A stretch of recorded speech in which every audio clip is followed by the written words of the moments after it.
Good afternoon, all, and welcome back. We are so happy to see such a crowd for the final session of the day. The panel is titled Writing Society.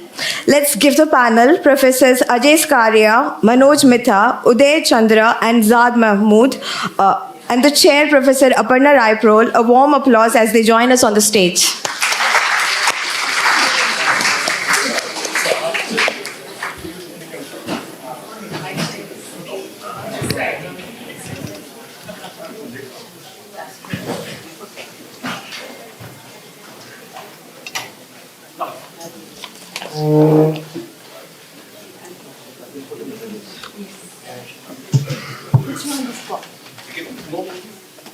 That's my job, right? You're only outside. Outside.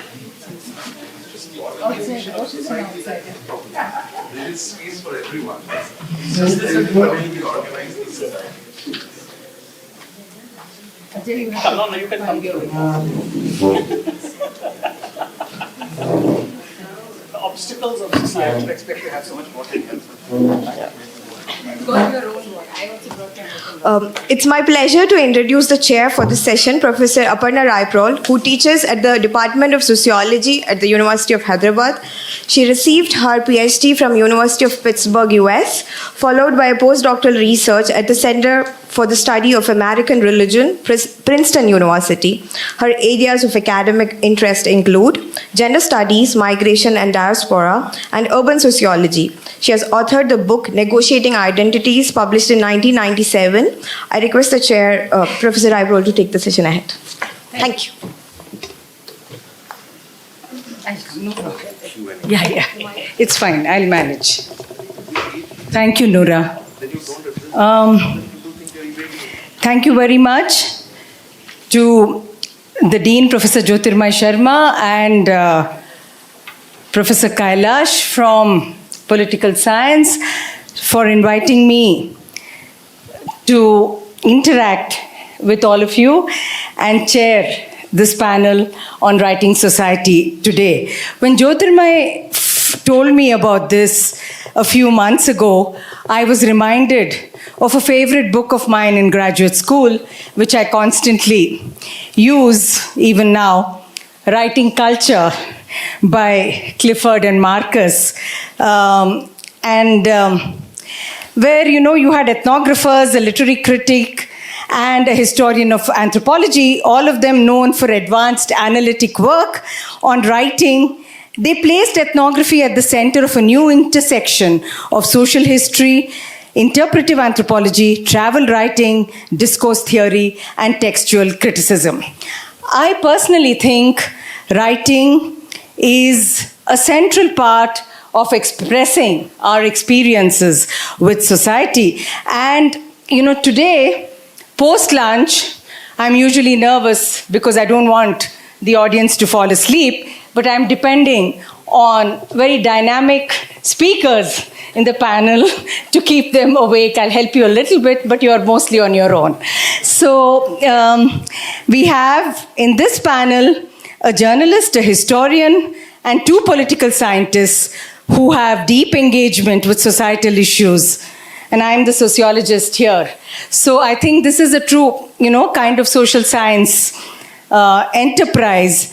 And yeah, they're talking about writing society, which is, of course, also about writing culture. All of them here work on forms of marginality and inequality and have been quite prolific. And many people in the audience are here because you have read their work as well. So let me introduce each one of them first and then lay out the panel for you all. First, I'll go according to the order that has been given to me by the organizers. So Ajay Skaria is a scholar of South Asian politics and history, and he's been working on Gandhi, nonviolent movements, Zionism, psychic and epistemic violence, and he's been associated with post-colonial studies and also has been well known because he has been a contributor to one of the later subaltern studies volumes. He's currently teaching at the University of Minnesota in the Department of History. Many of you see his regular writings in The Wire and other more popular publications as well. But his books, Unconditional Equality, Gandhi's Religion of Resistance, and Hybrid Histories, Forests, Frontiers, and Violence in Western India are very, very well known. I've also, interesting that a co-panelist has reviewed one of these. Uday has reviewed one of Ajay's books. So we do have people who can have these conversations as well. Manoj Mitta, a Hyderabadi, fellow Hyderabadi, did his law in Hyderabad and now a Delhi-based journalist, and he focuses on legal and human rights issues. He's worked with very popular publications such as the Times of India, the Indian Express, and India Today. Currently, he's on the editorial board of Article 14. He has written books on mass violence and in the post-partition context. When a tree shook Delhi, the 1984 carnage and its aftermath was, something that a lot of people are familiar with. The fiction of fact-finding, Modi and Godra, was another book that made a lot of impact. And the most recent, of course, is Caste Pride, Battles for Equality in Hindu India, which came out a couple of years ago. So I think we do have, he just said he's the outsider, and I said, how do you define the inside and the outside? We are talking about writing society eventually. Uday Chandra is currently teaching at Georgetown University's Doha campus. And that's why he was able to come back to us because he was also here earlier in the year for our other seminars. His PhD was in political science from Yale University. And one of the things that he has to tell us about is how one receives an award for writing the best dissertation. Because he got that in 2013 for the best dissertation in a US university on an aspect of modern South Asia. He was also at the Max Planck Institute at Göttingen. Uday's research is, primarily critical agrarian studies, political anthropology, and of course, South Asia studies and post-colonial theory. So he's... Is this book out already? Yeah. So, negotiating Levantine, making tribes and states in modern India is hot off the press, I think, literally, and it's based on ethnography in Jharkhand. He's also working on a second book project on nationalism and democracy in post-colonial India. And we have Zaad Mahmood, who teaches at Presidency University in Kolkata, and his research interests are primarily political economy, focusing on policy reform, capital-labor interaction, and changing nature of work and its politics and political participation. His PhD is from the University of London, and his first book, Globalization and Labor Reforms, The Politics of Interest Groups and Partisan Governments, examines variations in labor policy as well as labor market outcomes under conditions of globalization. The other book is titled Limits of Bargaining, Capital, Labor and the State in Contemporary India.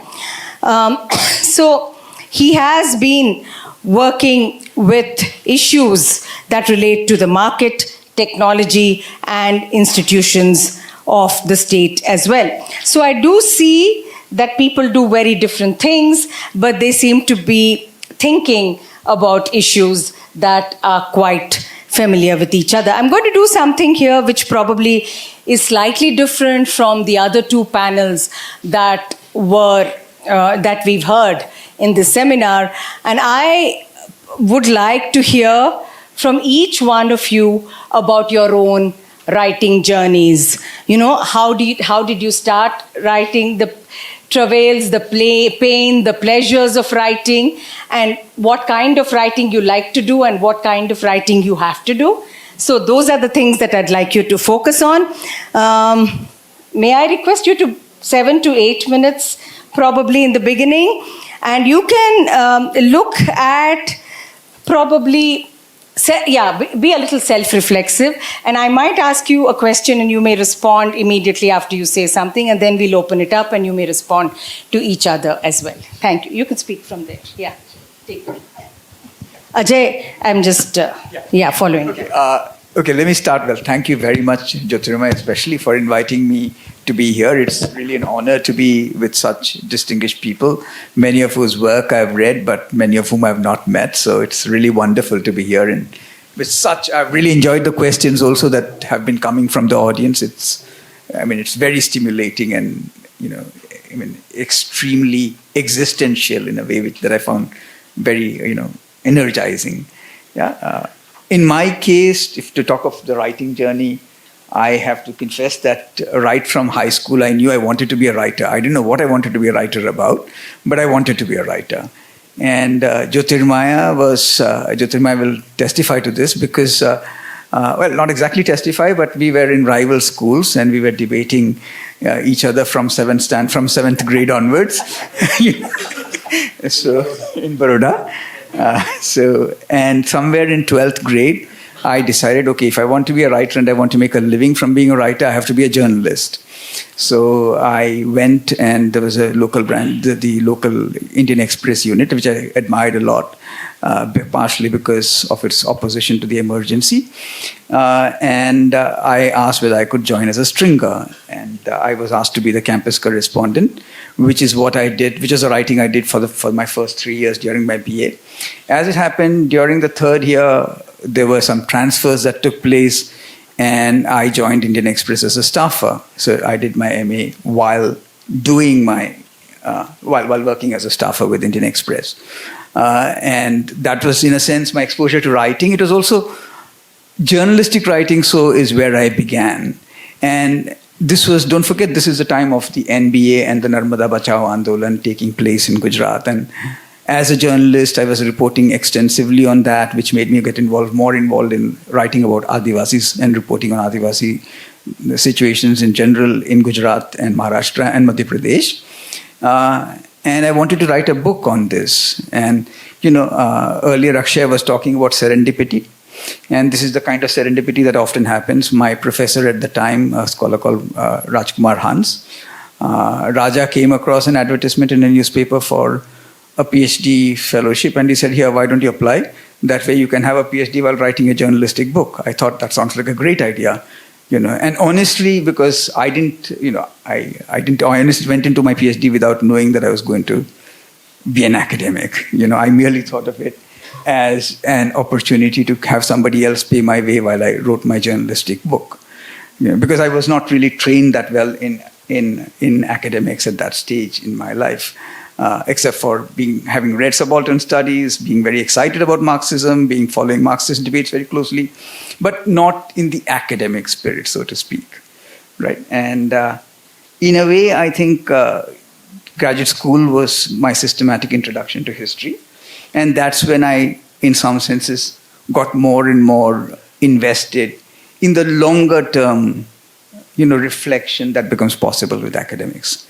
Right? Not the immediate deadline, but the pleasure of having to take your time, right? Which is something that is really a luxury, as we all know. Yeah. So effectively, I ended up writing my first book on Adivasi history in the 19th century and the early 20th century. And very broadly, the intellectual stakes were sharpened, right? One was, of course, an emphasis on the geographical and political margins of India, right? And I think that's something that we all share across this panel, yeah?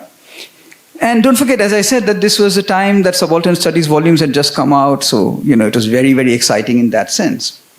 But there's also an epistemological question, which is what I'd like to spend a bit of time on, because it also speaks more broadly to the issues at hand. Yeah, right? And, I'd like to go back to what Professor Mahajan was saying yesterday and develop and riff on that in a slightly different vein, but very analogous, and I think we can, broadly speaking, distinguish between three modes of inquiry, so to speak. Let's use three words for them: totality, generality, totality, and universality, right? And one other way of describing it is, at the risk of putting it in the broadest possible terms, that generality is the mode of inquiry that is most appropriate to the sciences, or that is most widespread in the sciences. That is to say, it tries to find something that is general, some general laws. Think of physics, for example, the laws of physics, right? Totality is what Professor Mahajan was talking about yesterday, and it locates a particular in a larger whole, right? Rather than it abstracts, not in terms of what's abstract, not in terms of what's universal, not in terms of what's general, but in terms of the whole, right? Both generality and totality depend on moving from the particular to either the general or the total. And I think when Professor Mahajan was talking of the distinction yesterday, the move from a sociological understanding, which earlier focused on questions of generality, the emphasis on history is also a shift to totality, right? The third thing that I suppose I'd stress, and one way to challenge especially the logic of totality is to focus on the margins, to say, hey, what's left out of this story, right? What happens to women? What happens to Dalits? What happens to Adivasis, right? Where do they fit in this totality? What would the totality look like if you started asking questions about that? Would the totality break up? Would there be fragments? Would there be margins, right? So that's one way of thinking about it.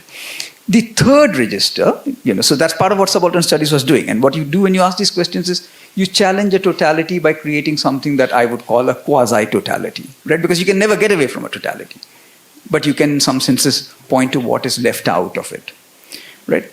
The third modality that I'd stress is that of universality. And what I mean by universality, Hannah Arendt distinguishes somewhere between factual truths and logical truths, right? And universality is concerned with either logical truths or moral truths, whereas generality and totality are concerned more with factual truths. Now, logical truths, of course, belong to mathematics, and I'm not concerned here, as Professor Mahajan also mentioned yesterday, right? But moral truths brings us to another kind of issue, right? Whereas even moral truths, I'm not moving from the particular to the general or the universe, or to the general or the total. I'm more moving from the singular. That is to say, I in my singularity, I as who I am, rather than X as what X is. Whereas the logic of totality and generality belong to a logic of what, the logic of universality belongs to a thinking of who. So in a way, once you raise questions of this sort, you are in some senses, moving to a different kind of truth, which is what Avi was also getting at when Avi talked of truth for mankind, in the context of Diderot. Now, again, there's a question of the quasi-universal, right?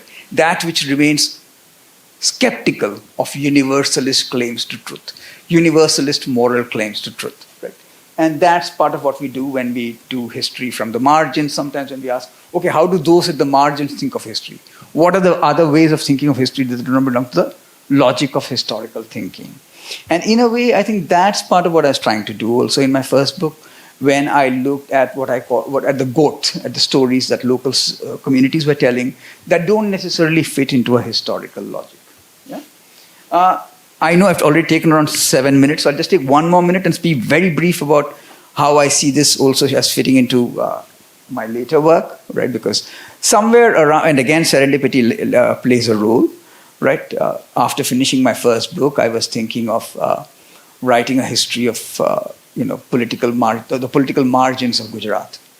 And I even wrote an essay on Indulal Yagnik, who I'm sure you know is a prominent socialist of that time. And then for an undergraduate class, I happened to be teaching Gandhi's in Swaraj, and some phrase puzzled me. And I thought about it, and I thought, since I have the Gujarati text with me, let me consult it. And the Gujarati translation was very different. which puzzled me. And so I started exploring it more and more, which became my book on Gandhi. Right? And one of the things I really want to stress before I stop for now is that when we are doing these, when, say, for example, when I study Gandhi, I am thinking of Gandhi as a thinker. Yeah, I'm approaching Gandhi as a thinker. What does it mean to approach somebody as a thinker? For me, not everybody is a thinker. A thinker is somebody whose thought is complex enough that they provide the resources to criticize themselves. Right? That is to say, what I find fascinating about Gandhi is that while he's obviously sexist, while he's obviously casteist, while he's obviously racist, right, in ways that I think we have been criticized often enough, he also provides the resources for a criticism of himself, and a criticism of himself that might actually open up some very interesting questions. So that's the sense in which, say, Gandhi and Ambedkar are thinkers. For me, Savarkar is not a thinker, right? Just to give a random example. Yeah. So anyway, so what I'm trying to stress, I suppose, is that, what's united my writing is a concern with the quasi-totality and the quasi-universal, the quasi-total and the quasi-universal. I'll stop here. I know I've taken too long already. So No problem. I think that's fine. I was going to ask you something that you have already answered, how is it quasi? But we'll come back to that a little, because you brought in something about move from the journalistic writing to the academic writing. And I think this is the point where I'll ask Manoj to come in and talk about his experience of being, a journalist, having come from a law kind of background. So we'll come back to some of the things. Manoj, yeah. I think this is supposed to be on, right? Yeah. I don't know how to press this one. Yeah, I didn't realize I gave you mine. You had one of your own, but it's okay. Yeah. My bad. Go ahead. Yeah, my journey, writing journey. As you said, I'm from Hyderabad, and my working life has mostly been in Delhi. So I landed in Delhi in the middle of 80s, and at that time there was another great leader who could again do no wrong. He had the press eating out of his hands, and as a result, something as humongous, as unpardonable as the 1984 pogrom went unchallenged in the mainstream media. They were only too happy to go along with whatever agenda he was setting, whatever claims he was making at the time. And I could never get over that so many people were killed for whatever, the narrative was, that the nation was in danger of being balkanized and there was a need to put a certain community in its place and so on and so forth. Many had bought into it, but I could see that people on the ground were largely innocent. And I could see that, within a fortnight of that pogrom, the Prime Minister, while addressing his first public meeting, could get away with what was a brazen justification. When a tree falls, the earth is bound to shake and stuff like that. And that was really representative of the speech he delivered, because there wasn't an iota of remorse in that entire speech he addressed. He was only reaching out to the angry audience that he had, and he was congratulating them for, getting over that anger and so on and so forth. But he didn't have a word of concern for the many who were orphaned, suffered unimaginably right in that city, right? And it's all there for you to see, because it was being one of the speeches he delivered as Prime Minister. It is there in Publications Division, book of his collected speeches, and subsequently it came out as a video also. It's there on YouTube, so it's all there for you to see. So it wasn't some journalistic license that one stray remark you take and misrepresent his speech. No, nothing of that sort. So that was indeed the tone and tenor of his administration. So there was a lot of impunity, and that is something as a young journalist I could not ignore. It made a huge impact on me. But surprisingly, I was in a very tiny minority who were thinking about that. So I kept doing stories on that, and then it took a long time because of things being kept under wraps. It took many years in an entirely different political dispensation, when a fresh inquiry was held, that some of those documents relating to that phase came out into the public domain, and only then I felt ready to do a book, confident enough to do a book that was based on official documentation. So this really set the tone for the kind of journalism I was doing, where I don't, unlike a lot of journalists or researchers who go down to the field and interact with people and so on, I do it in the other order. I look at what has been recorded by official fact-finding and analyze it, see if it is adding up. And very often, surprisingly, there would be a lot of contradictions which go unchallenged, unnoticed. That's been my experience. And then to understand those contradictions better, I would then go to the ground to interact with people who are figuring in it or who have been affected by it, and so on. So that set the tone. And then I did similar exercise with 2002, which happened much later. And it happened precisely because so much of 84 went unchallenged. So somebody else thought of replicating that. Except that the party in the dock is different. So in that sense, to use an Americanism, I was an equal opportunity offender. So in one case, it was Congress that was in the dock. In the other, it was BJP. And it all goes only to show that what I was driven by was this concern for human rights, this concern for impunity, right? And how they do that cover-up at a very high level, and how they, make it all seem very respectable and, rigorous. So now, in the same spirit, I wanted to do, these are in our parlance classified as communal violence. So I wanted to do something on caste violence too, because in the course of my journalistic work, I had many occasions to deal with, caste violence. And if mass violence became a recurring subject, it's not by choice. It is a big reality. And sometimes it is politically sort of milked. Sometimes it is a reflection of our social reality. So now I went into this subject of caste, again from the point of view of violence. I wanted to look at why there is so much impunity for it in this instance, despite there being a special law. Unlike in the case of communal violence, if you recall, during UPA there was an abortive attempt to have a special law on communal violence, but it was shot down for whatever reason. Now, in the case of caste violence, we have a special law, and it is supposed to be so stringent that some even call it draconian. So why is it that despite having a so-called draconian law, why is there so much impunity for it, right? To give an example, Lakshmanpur Bate, some 58 people were killed. This is supposed to be the largest ever instance of caste violence. And the then president, K.R. Narayanan, called it a national shame, and rightly so. And many years later, in 2013, a trial court convicted 26 people for it, and it gave the highest number of death penalties in any given case in the history of our country, 16. This is higher than even Godhra, in which case there were 11 death penalties.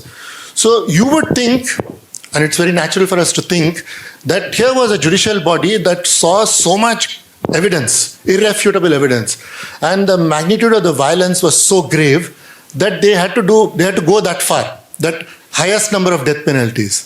Now, a few years later, when the same matter is before the High Court, the Patna High Court, every one of those 26 convicted persons was acquitted, including the 16 who were given death penalty. It's not as if those who were given that extreme penalty, which is reserved for what they call the rarest of rare cases, that their sentence was commuted to life or a lesser sentence. No, nothing of that sort. They were all acquitted. So I thought, okay, let me examine this paradox. What's going on here? How could two judicial bodies arrive at such diametrically opposite positions? But then when I went into that case, I found that wasn't the only such case. There were several such cases, and they were not limited to Bihar. There were such cases across the country. So I felt that I should not, at least this time, I owe it to the fact that I already did a couple of books, and now I was older, hopefully a little wiser, so I should be a little more ambitious. So I should not just record those instances of impunity, because beyond a point it would become predictable. Even before the reader would open a certain chapter, he would think, okay, it would again go that way, so I know what's happening, right? So I wanted to be a little more ambitious, And I decided to understand where this structural bias was coming from. This was clearly a structural bias displayed by one arm, some arm or the other of the state, right? So that's what made me look up the debates on each of those laws that were passed. Then I looked up the debate on the abolition of untouchability. Then I went further back. I mean, became more and more ambitious because they were not giving me, a grip on what's going on here. Then I discovered, to my utter surprise, that there was a whole treasure trove of unexplored, legal debates, legislative debates, and debates in the courts, debates while making laws relating to some aspect or the other of caste reform, going back 2 centuries. And I couldn't for the life of me understand why a mere journalist was finding these things for the first time in these archives. And I don't see any reflection of it in any of the material on caste. Because caste is otherwise a subject that is much written about. But somehow these legal aspects of caste got left out. So that became the focus of my book. And I must say, to my pleasant surprise, when I was doing that, I thought even if it's the last thing I do, even if nobody in my lifetime appreciates what I've written, I would still do it. But then to my surprise and relief, I found a lot of people, a lot of academics too, including Ajay or Jyoti, who read it and appreciated it. So I'm really grateful for that. I mean, somebody like Gita was a big help to me in that journey and so on. So that's been what my writing journey is. And there's much more I could say, but I think I'm run out of my 7 minutes. Yeah, we will come back to that. But I do find, that whole synergy between journalism and academic writing for Ajay, and for you, journalism with, the kind of historiography that we engage with in social science as well. So I think I do see that. We'll come back. Thank you. Yeah. Uday? Should I just take this? Sure. I think the problem is with this. Just press. No. It feels like this. Yeah, I think it's just that when it moves. Can you hear me?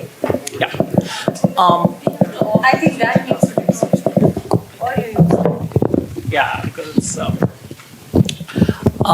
So I was thinking, as you were introducing us and so on, that if this was a parliamentary constituency, here, what would it be?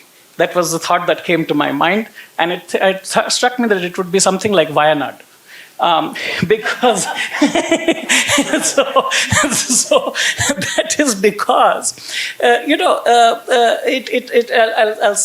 if you don't already know something about all of us, about our census categories that we are categorized in and so on by the government.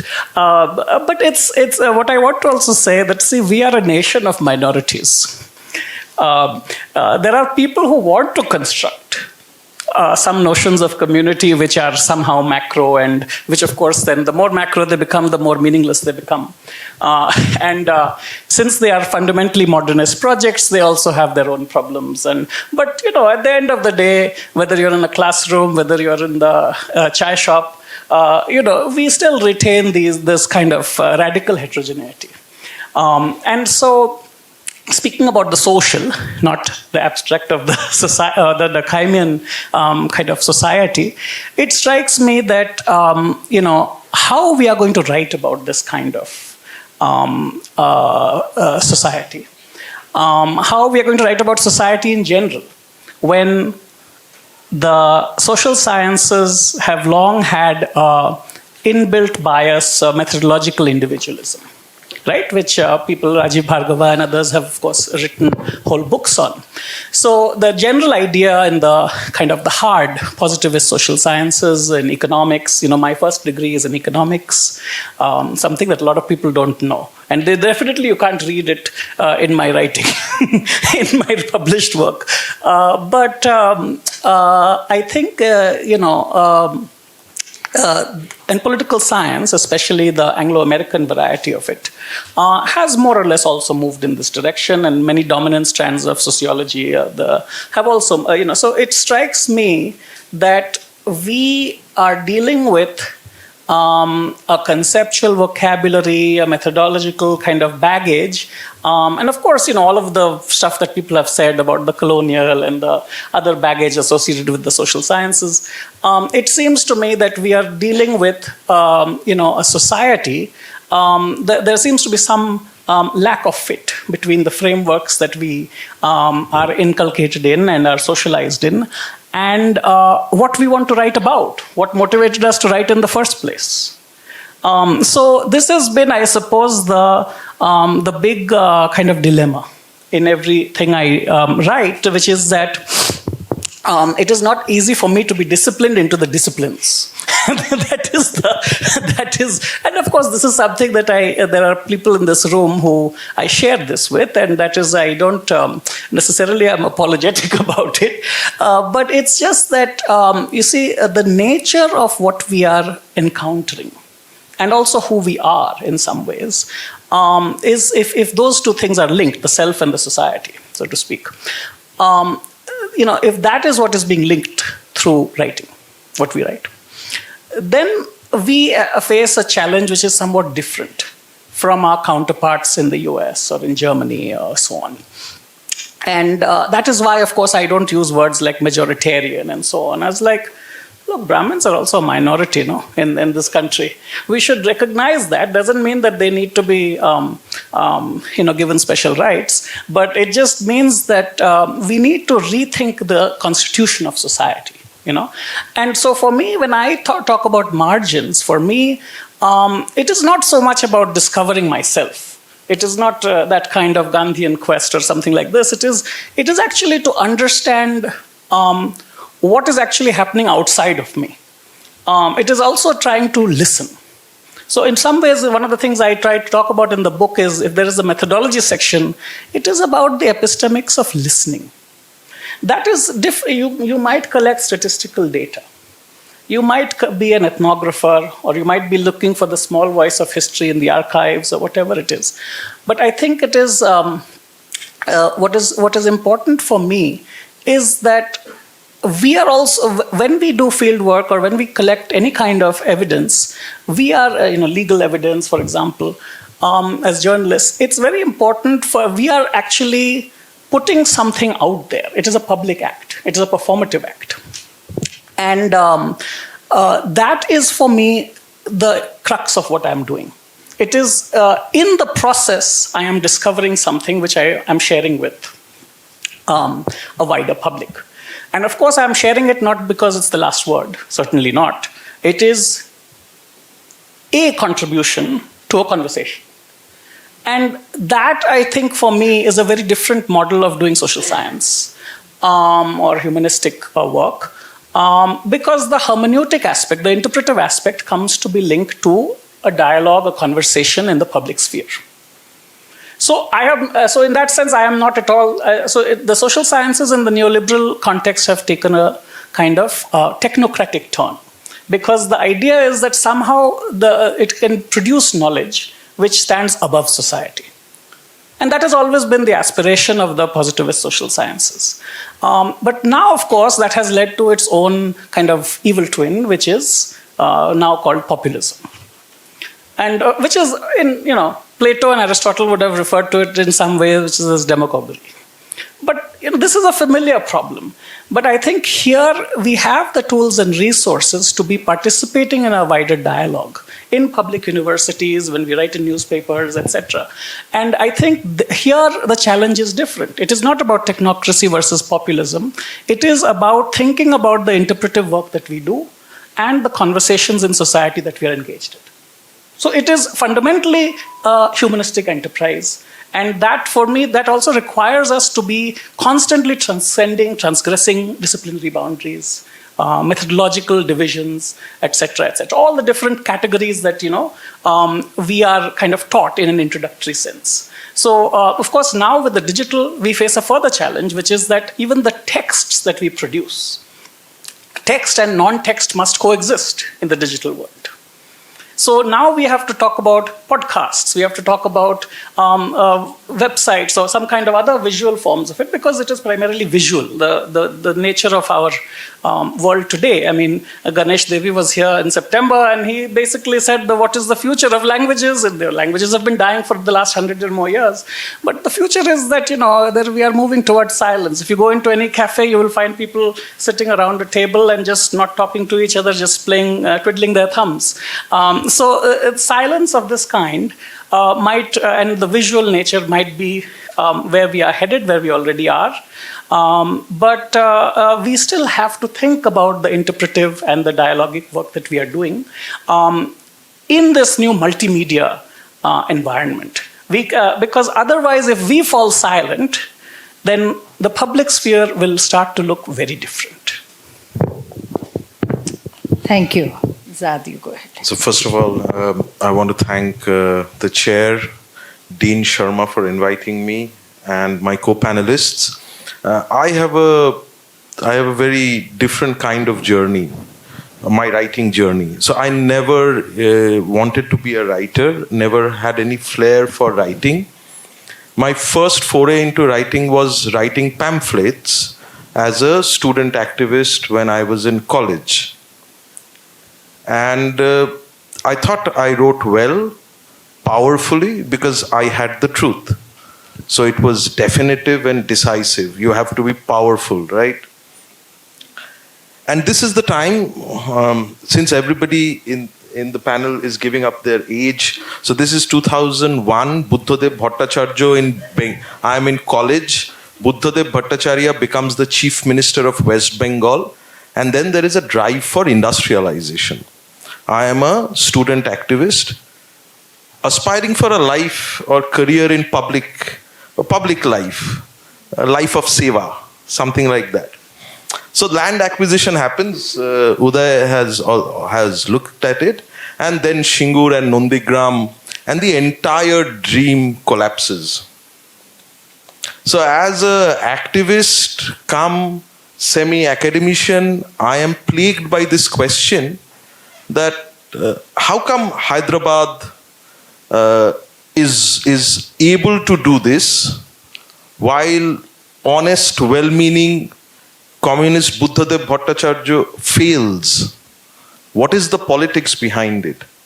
And so it is the political subject, and it's my own experience and location that drives me towards this question. So the book is the outcome of my thesis. It basically tries to understand why some states of India can reform, some chief ministers are able to carry on economic reforms without much trouble, while others are failing. So it starts from this very political question that drives me, my own experiences, and I try to find answers. So please tell me if I transgress. But then I go and I come to Hyderabad, I go to Maharashtra, I go to Gujarat, I talk to trade unionists, and my idea is pretty structured. Society consists of groups, interests. Politics is about negotiation of interests. And these interests are static. Businessmen want reform, trade unions don't want reform. So I start from that very institutional political understanding, and I try to do my research till I go to the field and I start talking to people. And it is while talking to the people I realize, trade unionists, businessmen, bureaucrats, that there is a process of meaning making and interest that somehow varies in society. So how do trade unions think what is their interest? This then takes me out of my comfort zone of political science with structured interests to a more sociological process about how people imagine or make themselves and think about their interests. So I talk to trade unionists who are willing to forego the interests of contractual workers just to save the jobs of the permanent ones. And then I also find trade unionists, specifically LIC and others, who are willing to go all out to protect the contractual workers. So I'm plagued by this question that why is this difference arising or emanating? And so what has happened is I started my journey as a political scientist thinking about trade union, politics, business. And then I moved on to thinking about none of these interests are static. And so in order to understand, we have to understand how workers think of work, what businessmen think of control. And that has led to my engagement with questions and deeper engagement. I don't think I engage adequately with questions of society. And you have the mic up, so I should stop. Thank you. That's kind. No, I actually find this very interesting, and I want to, invoke Urvashi's journey here, if I may. And she was just telling us over lunch that she didn't want to get into, I won't get into all the details, but she gave up PhD journey to do what she did. And I don't think her work is anything that is different. Maybe it is, but the whole publishing journey came much later. But her writing, what did she write about? I am talking about Urvashi Butalia. And you are thinking of the feminist enterprise of literally the view from below. And many of you are also invoking that, whether it's human rights, indigenous people, forests, trade unions. But I want to ask you something that is a bit different from what you said. But at any point of time during the writing, do you feel the pressure of who you're writing for? And how has that changed? As a graduate student, I would assume you're writing for yourself. It's a selfish journey. You may disagree, but it is a very selfish enterprise when you're doing your PhD, and the goals are very different. As a journalist, you might have a deadline. I wish our students had the same deadlines.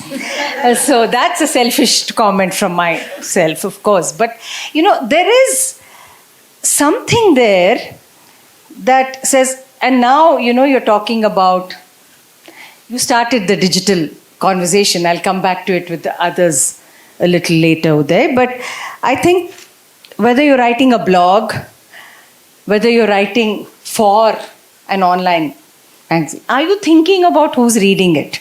Is it important to write, in a certain way?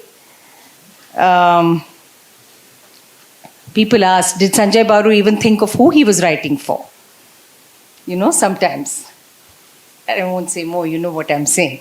So there is a very, very different context. And how does one relate to that process of writing when you're engaging with the other? Yeah. Anyone? You want to ask? Who wants to go first? Ajay, you can, yeah. Okay. No, I mean, You're right. Oh, again, I gave you the wrong mic. Sorry. I can see the organizers. Yeah, okay. There's some problem with this? It's at the bottom. Should I give him this? It's okay. Yeah. yeah. Well, I mean, this is a question that has plagued me throughout my life. Who am I writing for? Because, especially because I began from journalism and went into academics, and to my dismay, I found academic debates really fascinating. However esoteric,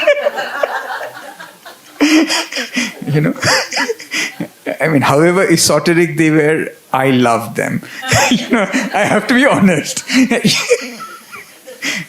And my partner, at the time, she was more of an activist than she's now. She's still, in some senses, and so we used to argue a lot because, the idea was that I would go back to journalism, which was much more activist, right? This was merely a detour to finish my book and then get back to journalism, right?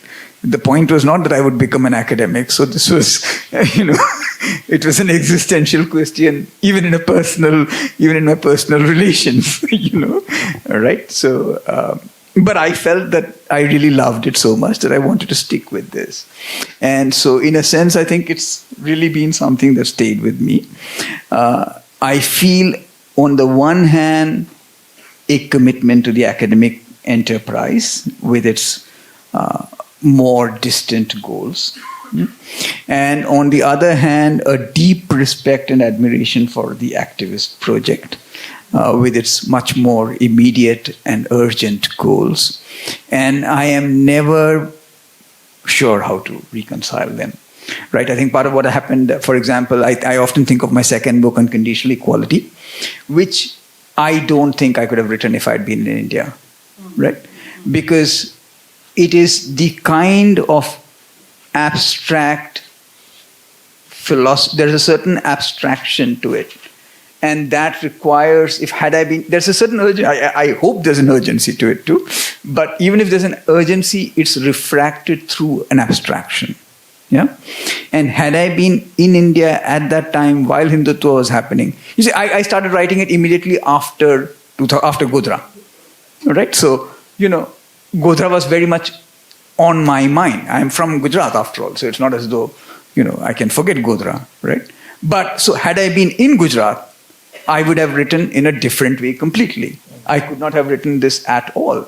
But because I was in the US, I was able to ask another set of much more academic questions. Yeah. But after finishing that, I've again felt the need to come back to the wire and to writing.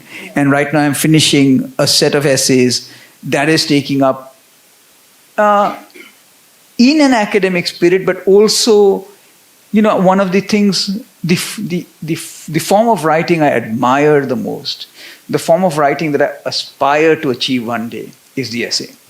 Yeah? The essay, right? Not the academic article, but the essay, right? Because, what is beautiful about an essay is that it starts out somewhere, it goes here, then goes there, and you don't know what's happening. And, one of the hallmarks of an essay is, if you ask me, what's the argument of an essay? You can't tell me. No, if it's a good essay, you will not be able to tell me what the argument of the essay is. Because an essay is not making an argument. It is making it is making an argument that cannot be summarized as an argument. Yeah? So ideally, one day I would like to be able to write essays. I don't know whether I'll ever achieve that, because I also want to keep up a certain political commitment while doing that. So ideally, I would like to move towards writing more in a more essayistic form, without giving up on the kind of intellectual rigor that is the crux of academic thinking. You want to go first?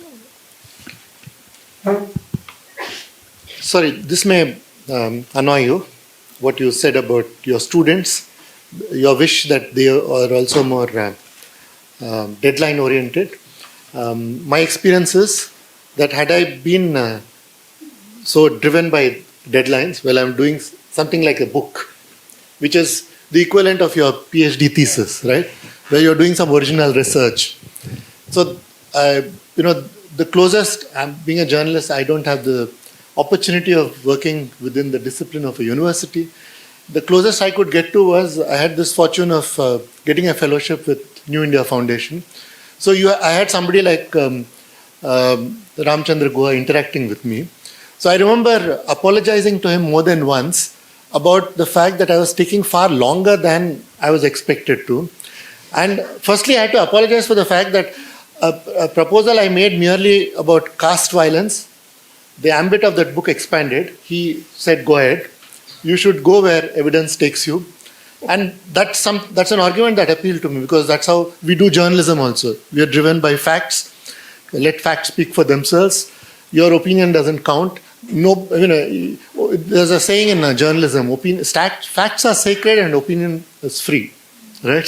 So it doesn't matter what his opinion is or what your opinion is, but be true to facts and let them tell the story. Right? Of course, it doesn't automatically happen. You have to exercise discretion to craft a narrative out of all the evidence you have. But the point I'm making is that whenever I apologized to Guha, that was more than once, his response was very encouraging. He said, look, when you're doing original work, you can't set deadlines for it. I also do columns, he said. For that, there is a deadline. But when you're when you're aspiring to do some original work, then you can't set deadlines for this. The other thing was, when I finished the work, and this relates to the question you asked about, who did I have in my mind as audience, right? Now, the book, again, the way he interpreted it, that was very revealing to me. He said, look, there are two kinds of books, trade books and academic books, right? The trade is the jargon for popular books, books that are meant for popular consumption or mass consumption or for general lay people to read, right? Now, he said the way you have written it, and given the subject, the way the research evolved, right? So it's fitting neither into this nor that, because I have written it essentially as a storyteller, which is what I am trained to be. So it's not an academic book either. It's not that there is any theoretical framework or anything to that, right? So he called it a crossover. He said it's neither trade nor academic. It's a crossover, and I was quite happy with that. And that's probably the reason why it evoked a good response from both academics and from lay readers. And that's because it is full of stories. I try to tell interesting stories, and some serious stuff, some serious legal concepts are slipped in without your realizing that there is something else going on in parallel. That's how storytelling is done. It's a parallel to what Ajay was saying, that his aspiration is to write essays. I don't quite know what that means, given my different journey, but what I do aspire to is, for me, there is an essay which has influenced me no end, and that is Orwell's essay on English, the language. Yes. What is that? The politics of... politics, yes. So I was just saying yesterday that Orwell is one of the best essays. I was reminding you of Orwell's essays. And he emphasizes a great deal on clarity of mind, accessibility, using simple sentences, avoiding abstract terms, using words as pictures. I'm now probably mixing Orwell with other journalistic training, but this has been my way of dealing with it. So my audience are always people in general, not any particular category. Thank you. I actually want to go back to something that you said, Aparna, at the start, that, when we are graduate students, we are writing for ourselves. No, we are writing for our professors. For the committee, for the examiners, and so on. So you see, it is thinking of the students, and it is a very stressful. Writing for the degree. For the degree, for the people who are the gatekeepers, and so on and so forth. That is also there. But I think as we evolve, including essays and other forms of public writing, we are starting to think about, how we engage with broader audiences. But, we are, as academics, partly because of the challenge of the digital, but even before, even 20 years ago, when the digital was very nascent and digital natives were not around, even at that point, we had a struggle from a kind of social justice point of view, as feminists and anti-caste activists and others have pointed out, which is that we are talking to ourselves. And we are reaching training to the converted. Yeah, so we are the original echo chamber. So because we are, that is, and then, this distinction between the popular trade versus the specialized academic, all of these things then imply different audiences, to go back to your question.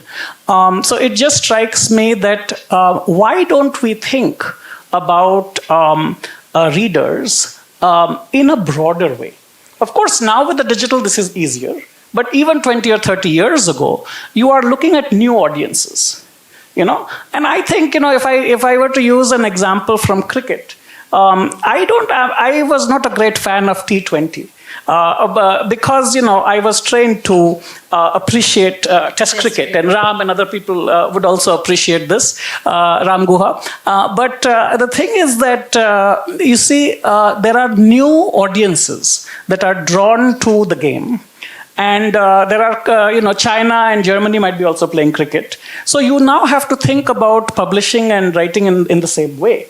I'm not saying we should all play T20, but we should think about how we get our ideas out there. Because the real issue is about ideas in society, ultimately. Writing is a means. Plato was not very happy with writing. We also may not be happy, but for very different reasons. Right? Plato was keen on orality as the original form of transmission. But our interest might be that, look, orality, memes, and other visual forms of, a photo essay. I'm reading amazing photo essays that people are writing about the history of the Lodhis in North India. And I just feel that these bring in different audiences. They make us think about what is really worth conveying. Yesterday, I saw an announcement about a new history of the Cholas, and it just struck me that it actually reminded me, and I actually messaged a few people. I said that, do you remember going through the details of Neelkantha Shastri? And it brought back a lot of trauma for many of us. And I said that, see, whatever happens, people are going to know, people in North India are going to be reading about Chola history. And that's great. That's great. I don't care about Hindutva at this moment. I just care about that there is something really amazing happening out there in the public sphere. So that is where I seek inspiration. Thinking of an audience, basically, there is a writing society in a more literal sense, right? So carrying on from Uday. So, for example, when I'm writing a journal article, I'm writing for an audience which has a certain parameter and skill set and certain conditions. Even within that audience, if I'm trying to write for a disciplinary journal, my audience is different. So I'm trying to be more abstract and generic. Whereas if I'm writing for a more region-specific journal, my audience is different. So even within academic writing, there are different audiences. But now increasingly what we are trying to do, we are doing podcasts. We know people don't like to read 8,000-10,000 words. So we are reducing our articles into 500 words and giving like 10 tweets with the key arguments, with the hope that people read those tweets and have some idea that what work we are doing. And so and then there are newspapers like more conventional newspapers, Wire and others, where the idea is the writing society there is the broader audience. But even then, because I also write for vernaculars, there is a difference. So if I'm writing in English for an audience, I'm thinking about a pan-Indian English speaking. So there is a distinct class and educational, so certain values are already implicit in my mind that this is how I should frame. Whereas when I'm writing for a Bengali vernacular, my idea is a little different. So yes, there is, even though not explicitly stated, there are certain ideas about who am I trying to communicate with, what are the expectations, and that shapes how we write. So I want you to expand that a little bit and say, since you brought the vernacular in Bengal is very different from other vernaculars. True. So it is still quite, from our perspective, an intellectual audience that may be reading in the vernacular. We had a good friend who left University of Hyderabad and went back because he says, I want to write in Bangla. Oh. So he was one of, our very prolific linguists here. And having gone back to Kolkata, he's been writing in Bangla, and that is something for him which is a very personal enterprise, but also the audience. The audience, yes. He needed to have that intellectual vernacular audience. I'm quoting him directly.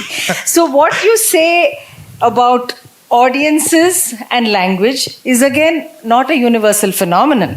It is again a very class-based kind of phenomenon as to who has access in that sense.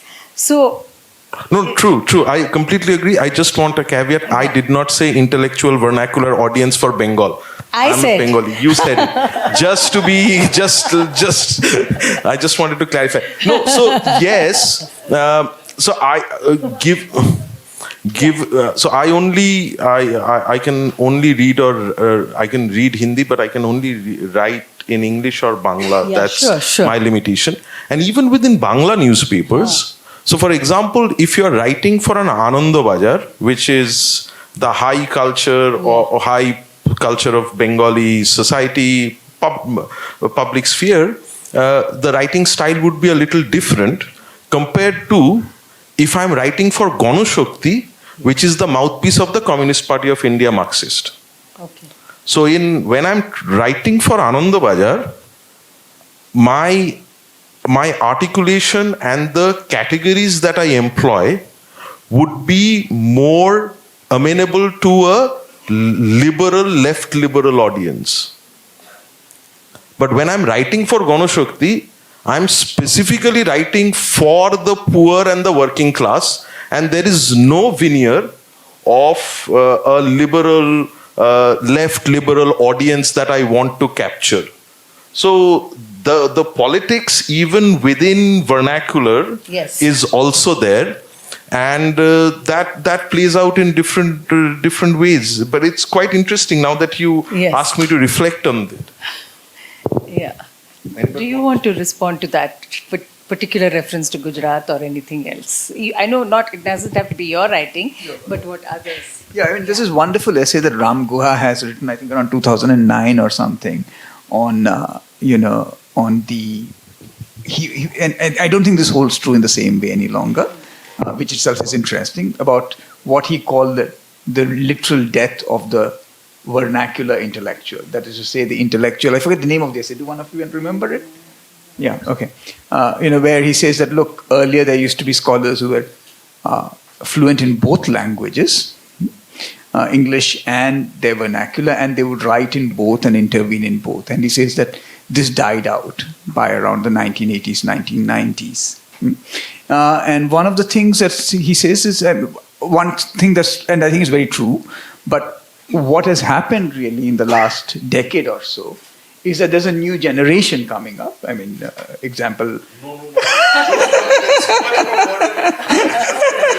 And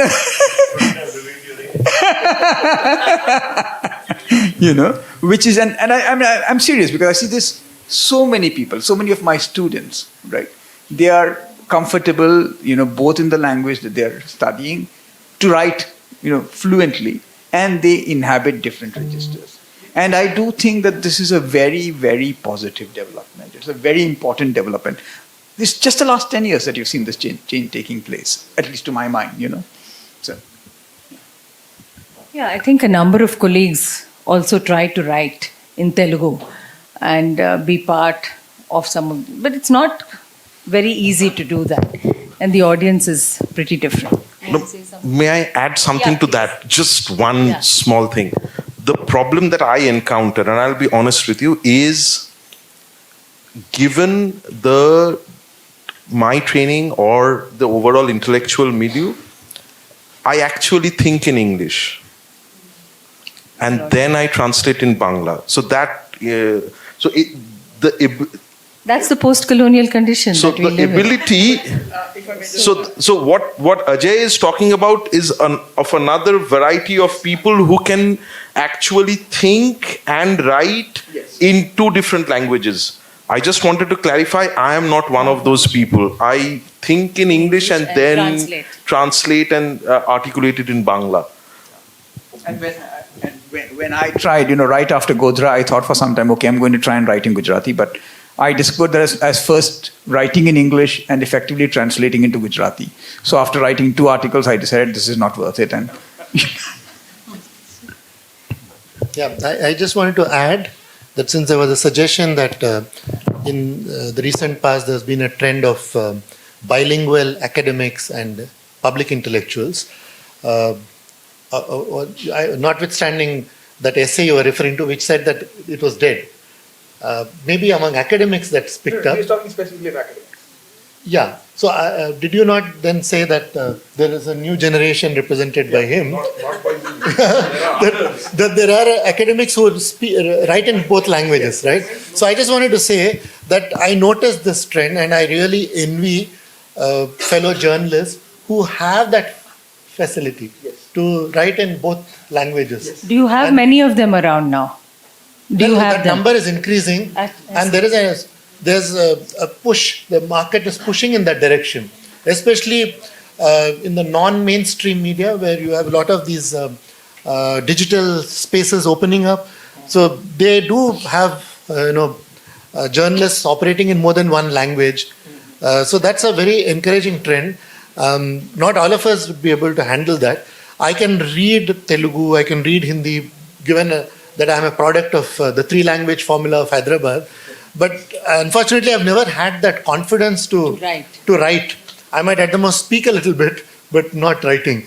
And that's something I envy, because I believe that such journalists are more effective. Many more people are able to consume their news and views because of that factor.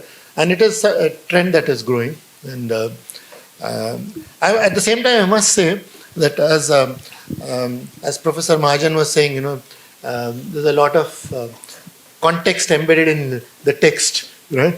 So I see that because of the study I did on something like caste, I noticed that a lot of Indian languages have words that are evocative of their caste background. For instance, in Telugu, you have an expression which I find a lot of people using very casually to say that this is awful.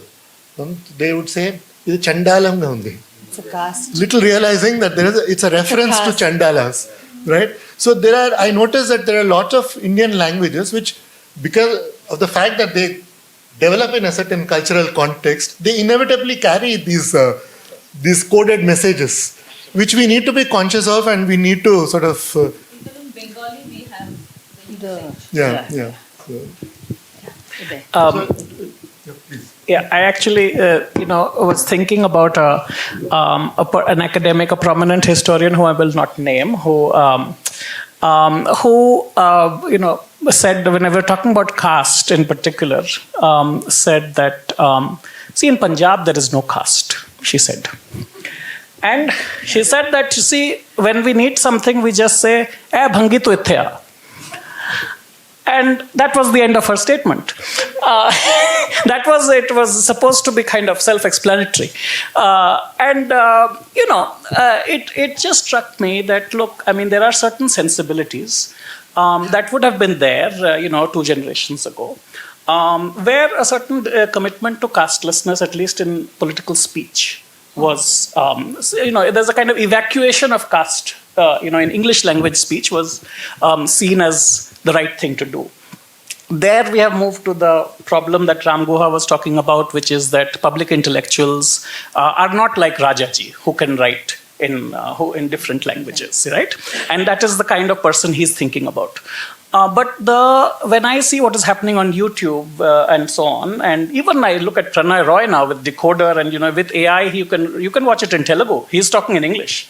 So that is one issue. But the other issue is that the language of the demos, of the new middle classes, seems to be something like English. Yeah. Right? And I really have been reading, of course, there are different Indian Englishes. There is the one book has talked about IIC English versus the Chetan Bhagat English. That is one way of putting it. So there are English is also a vernacular, or there are many vernacular Englishes. But English is a very interesting thing, and we have now scholars like Francesca Orsini who have been writing about it. Because, you see, this is in some ways, and there are different, obviously, variations in like Benglish and other, it is really important to think about what is happening with linguistic change. What is the demotic speech? What are the words that catch on and go viral? And in some ways, we have to follow the trends. Often So do we also need to go viral when we write? Is that bothering us? I think we have to engage. You see, what there is a serious concern for me, which is that what we do, and I really like what people in academics are, the new work that people are doing, but even older stuff, it just strikes me that a lot of this will simply remain unread and unknown. And that is, it keeps me up at night. Because, although I said what I said about Nilkanta Shastri, but I actually did learn a lot from that book. So even though I have many, but I fear, I really, I have a lot of criticisms, Ajay also, about, the old Cambridge school of writing history. But, what if, I never thought that there will be a day I'll talk about this, that, what if people don't know about it? What if there is nothing to critique? I don't know what to say then. That interpretive hermeneutic context in which we work is not there. And then, again goes back to Ganesh Devi's thing, that, these are existential problems that we really need to face squarely, and it begins in the classroom. Yeah. Just two small things. One, going back to the earlier remark, I should have added that what is striking about what the new vernacular, this thing, is also that it is not the same social group as earlier. Yes. Right? Yes. So it is much more, a marginalized community that is speaking, and that's a very important change that's taken. So it is less Sanskritized. It is much less Sanskritized. You no longer have the Brahmins who are, both, fluent in English and in the regional language. The second thing, and this goes back to, in a way, I agree with what you're saying there, but and I think you'll also agree with me that, the danger with being viral is that what we as academics, to the extent that we are not merely writing articles to publish, right, we are also cultivating a certain sensibility. And at the heart of that sensibility is a certain slowness. Yeah? Because, what we are saying is, let's go slow, let's think carefully, right? And how do you think carefully virally, right? Mm-hmm. There's a paradox there, And so even as we have to engage with this challenge of, the viral, or the effort to go viral, we must make sure that we don't give up on what is most essential to us as academics. Yeah, thank you. Thank you very much for that. I was actually hoping for, bringing that to the fore, in the sense that how do we actually stop ourselves as writers, academic writers, from wanting to be heard by everyone. Anyone and everyone is writing about the things we are researching. So what is it? How do we become more relevant? And why does someone else get quoted about my research topic?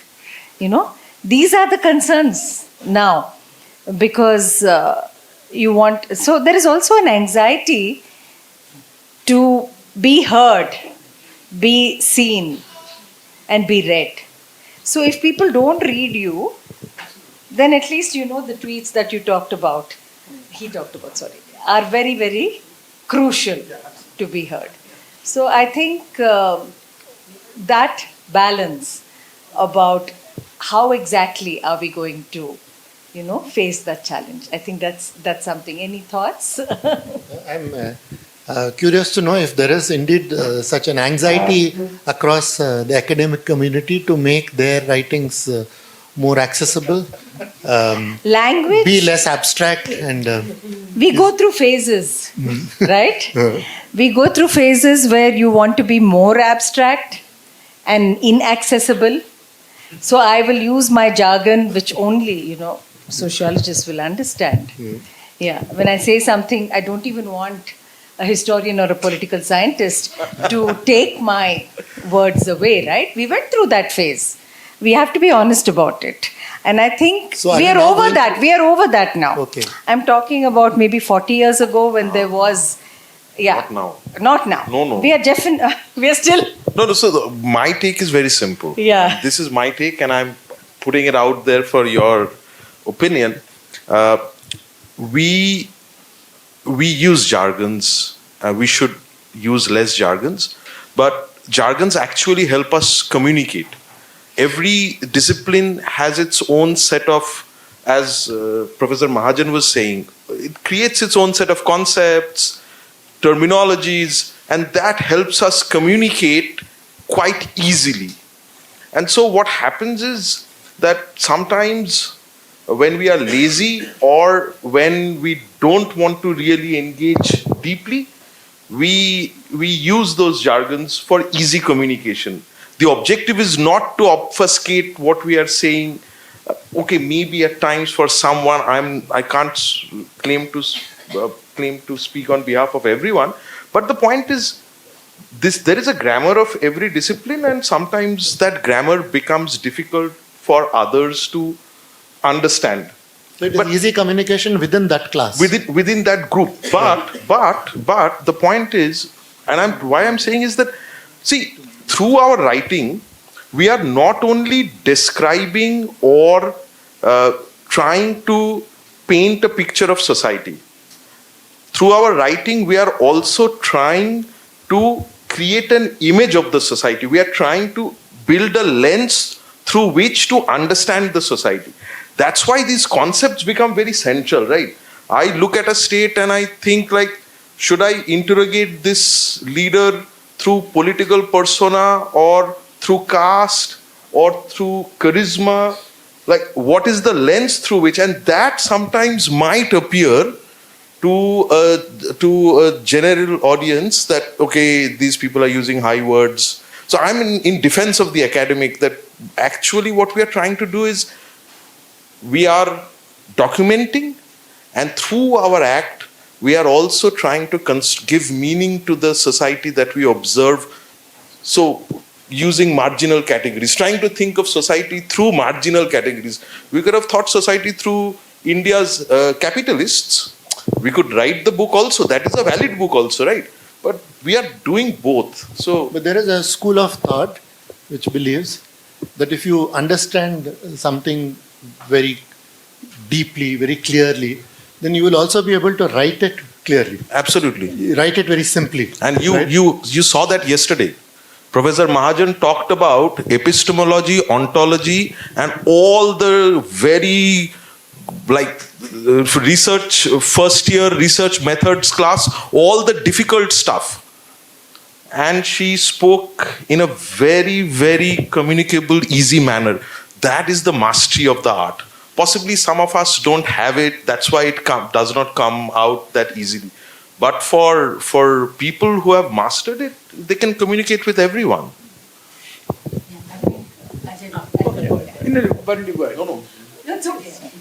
Yeah.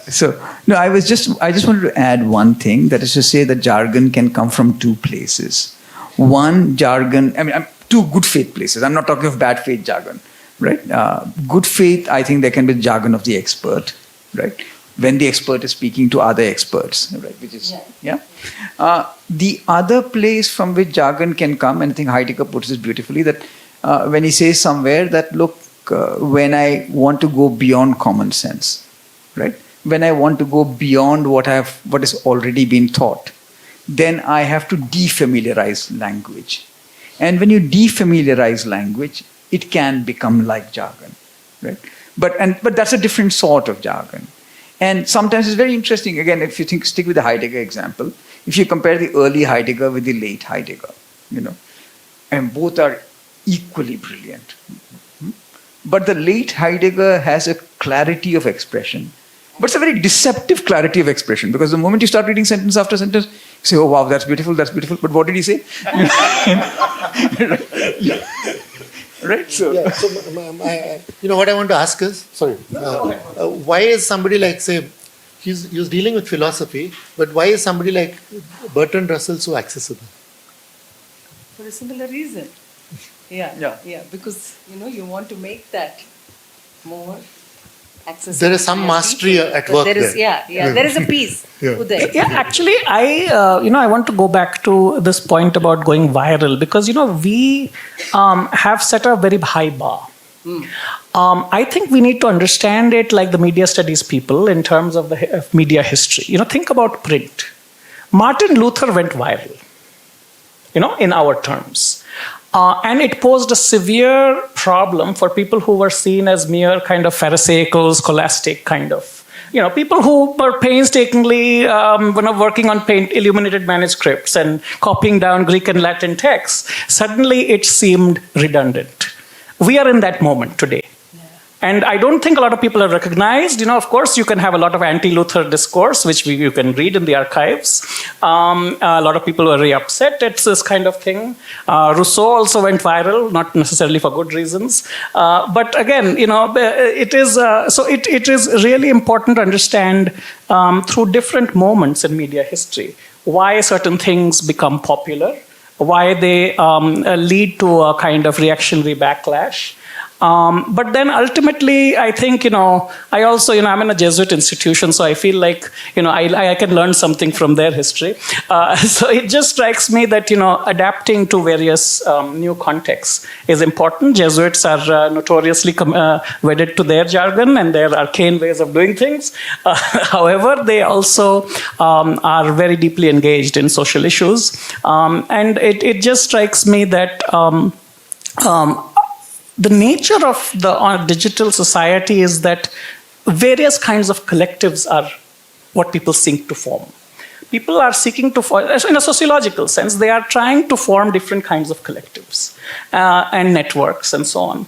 And there is no reason why this should be left to the far right or some kind of extreme group of people. Of course, they have their own ideas and, agenda. Yeah, red pill community, this, that, and the other. But it just strikes me that, Dhruv Rathi or other people, they are forming their own publics. That is the nature of what media studies and so on has told us, that, how publics form. So I think that we know a lot about all this as humanities and social science scholars. And it is not just about whether it is, we want to be Bertrand Russell and write explainers. Explainer is one kind of communicative behavior. There are some which are complicated debates about what kind of nation are we or what kind of society. That cannot be reduced to explainers. Yeah. These are complicated issues where a legitimate diversity of opinions exist. And, and we need to recognize, just like in the founding moments of the country, we need to recognize that we need to kind of think about what is going to be there, what is acceptable and what is not acceptable in the public sphere. Those are the kinds of questions that I feel we can and our students certainly must engage in. Absolutely. Thank you. I think it's time to open it up. So, yes, Geeta.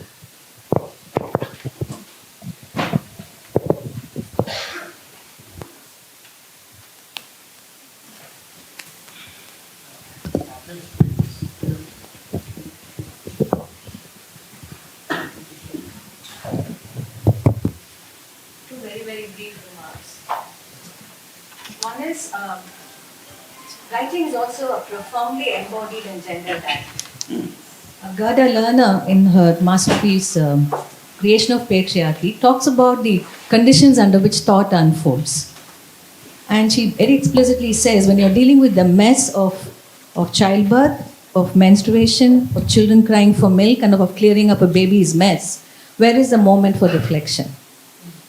And I think that's a very important thing to keep in mind, especially in higher education, because I'm sure a lot of you know this, that when typically girls, young women get into their MPhil or PhD programs, especially in public universities, there is such a tension between their lives in their familial and community context and their lives in the university. And their social reproductive mandates that are imposed on them often make it impossible for them to finish a PhD within the given space and time allotted to such an exercise. And I think the whole question of writing, therefore, and this is something feminists have talked about, I mean, she has left the room, but many of us will remember women writing in India, published 40 years ago, 91.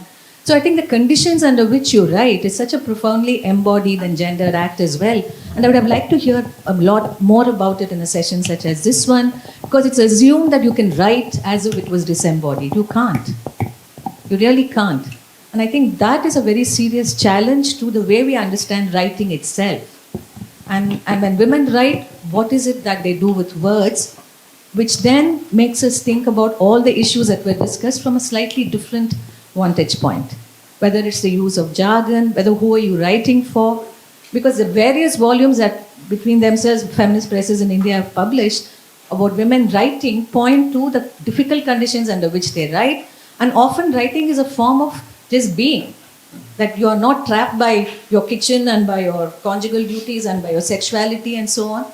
So I think this is something that we need to also constantly keep in focus. That's one thing. The second thing is, in terms of higher education, especially now that over the last 15 to 20 years, and HCU especially, I think it's a very important history to keep in mind. From the 90s onwards, there has been a very new cohort of students coming in all our public universities, largely from Bahujan, Dalit, Adivasi and minority backgrounds. And this cohort is growing by the day, as it should in a country with our demography.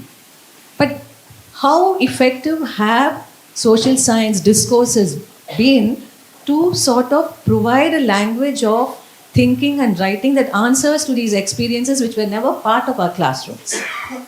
And that's an important question that Sharmila Rege posed when she wrote about sociology and its future all those many years ago. So when we talk about jargon, when we talk about the kinds of things that expert language can do, or about slowing down and all of that, how much of that is actually open to the kinds of concerns that students bring into the classroom? I mean, often we hear, and I hear this in every campus, students are not writing, they're not submitting. But what is this writing that we wish them to do that they find difficult? And I think that's a very important question. Because all these students, when you put them in public forums, they're able to talk very cogently. When they're asked to do a podcast, they do it brilliantly. They all talk very, very nuancedly in their local languages. So somewhere, I think, instead of sort of constantly thinking about language of thought in terms of these forms of expression that have come down to us, we might also ask, what is it that we can pick up as teachers, as educators, from the life worlds of students, especially from these backgrounds, and how might we refashion the language of academia? I mean, I think that's also an important question to ask, because when we talk about two languages, for instance, how do you do caste in the vernacular? Nobody ever asked that question. For example, there was a big controversy in Madras University when they had to study a text from the 1930s, which has lots of caste names, which explicitly has words that denigrate Dalits.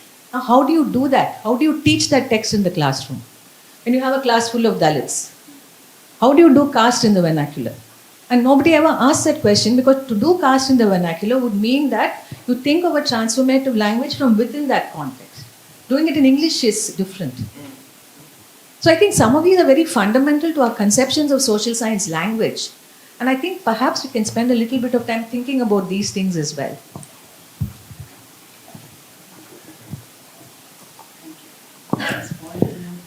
Yeah, I totally agree, Geeta, because, it is our privilege, it is our luxury that we are being paid to have fun and to kind of speak into our hats, so to speak, right? And it's really important, therefore, to acknowledge in the classroom, because that's where we encounter the public sphere in a very obvious way, even if we never think of writing in any other public forum.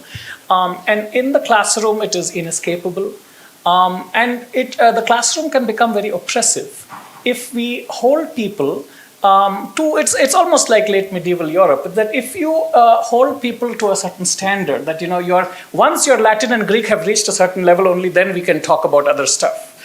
If we were to set that bar, many of us would also not be meeting that. So I think we need to think about democracy and education in a way that, for example, when thinking with John Dewey, with Ambedkar, what does it mean to think about education, about writing, but also, other forms of political and, social expression. And podcasts, I have totally stopped assigning any of these kind of things which can be easily plagiarized and so on. Because if people are not invested in it, I don't blame people for then finding shortcuts or not doing it at all. right? Which are the two most common outcomes? Let's face it. I'm being very honest about it. So we have to find, but they are expressive. They have political and other ideas. They have their own circumstances to reflect on, and they want to talk about it. And so, how do we think about those forms of engagement, intellectual as much as political? Because that's going to happen in every classroom now. It's happening. So I think that is where our praxis. That's one way in which each of us, in our different vantage points, can start thinking about a praxis and what words we use, or whether there are. Whether we speak a highly Sanskritized Hindi or whatever it is, these are things that we all have to reflect on. We also think differently, and we are different people almost in the different languages that we speak. So we also need to think about that, because when we write it in standard academic prose, there's a sameness. So we also need to think about these aesthetic aspects. Thank you. And we'll take a few more questions and then get back to you. Swarupa, yeah.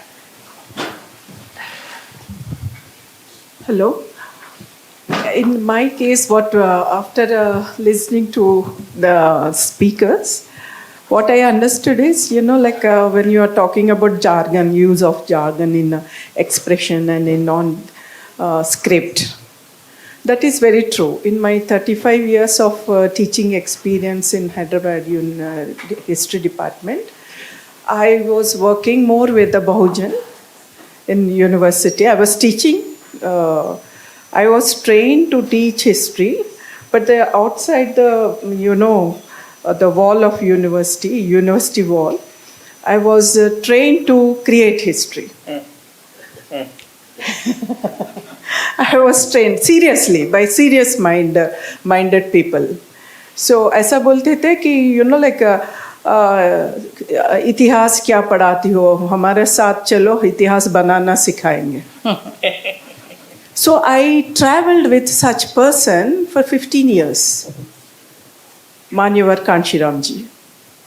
So he taught me, I was trying to catch up with the jargon and the language and the, expression in a very beautiful academic fashion. And I was, all about to pick up all these things. But at the same time, I was dragged into the society wherein, I was very seriously training to love people, address their issues, attend to their problems. And in the process, what I understood is the concepts, theories, which we do talk about, which we engage in classroom, and in real reality, at a grassroots level, with women, Dalit women, backward caste women, or Bahujan at large, is totally different. So I was basically my problem was that, I'm from sports background. I was a national volleyball player, karate black belt, and I was a seriously, pilot trainee in Hakimpet Airport. From that background, I landed up in University of Hyderabad. And I was trying to, make myself ready to learn the jargon, theories, working out with the theories. But in the process, what I felt after extensively with my 35 years of activism, attentive resolving the issues are an immediate necessity. So therefore, to adjust with the academics, the writing part, there will be a person like me, there will be a dichotomy. Should I write or should I resolve the problem? Yeah. So there are people like me. So how you put in? But in academics, maybe, we could not produce more. So this dichotomy Bahujans will have, because I'm a Dalit woman. So we face a lot of trauma. I might not show it openly, but internally. But I balanced it because of my sports stamina. Thank you. Yeah. So this type of what I totally agree with Geeta, that we need to have some via media wherein you need to accommodate the elite, very elite background students, well convent students, and also the students from rural background. No, I completely agree. I'll just be quick. Yeah. I agree with you. Thank you, sir. Geeta. And that is true, but the point that you raise, I don't think most of us will not be able to really reflect on it from our experiential position. But I agree with you, and I want to add another thing to you, another thing to the point you're making, which we face. The stark dichotomy between the standards of school that has arisen in neoliberal India. And we at the university level don't really teach language. And what we find are, and this is where the position of the teacher becomes more challenging. It was always challenging, but now with democratization, the challenge is very real in the classroom, that how do you address where the school system is so different. You get the convent, private, educated, English-speaking students who have read and have all the social and cultural capital that you require to succeed in academia. And then you have the first generation, and then the quality of the schools are deteriorating. So I would add just that part to it. Ma'am, so this is thinking of, this is how I look at it. One is being an academic. What is my goal? My goal is to participate in a conversation which helps us explain or understand something. It could be political party, it could be society or something, but my goal is to understand something and add to the existing discussion that is going on. So expanding our understanding. The other is that you're an activist come academic, where probably you are not only invested, you are invested in understanding, but you're more invested in the more practical implications. And these are choices people make, right? There is no one set standard hierarchy. People make choices. After a certain time, academics fashion themselves as public intellectuals. What are they trying to do? They are trying to influence wider debates in society, going outside of their narrow confines of their disciplinary boundaries. This is the purpose of public intellectual in the Gramscian sense, that you'd engage. So I think these are individual choices, and what you expect and how you want to contribute to the society in that sense. And that's it. Yeah. Thank you. We'll take a few more questions and then we can probably... Somebody here. Yes, yeah. Hello to all of you. Thank you for your enlightening... Introduce okay, yourself, sir. Okay, yeah, please. So, I am Kislay Priyadarshi. I am a PhD scholar at Department of Political Science in this university. So my question is basically to Zaad Mahmood sir and also Ajay Skaria sir. So sir, you talked about the problem of translation.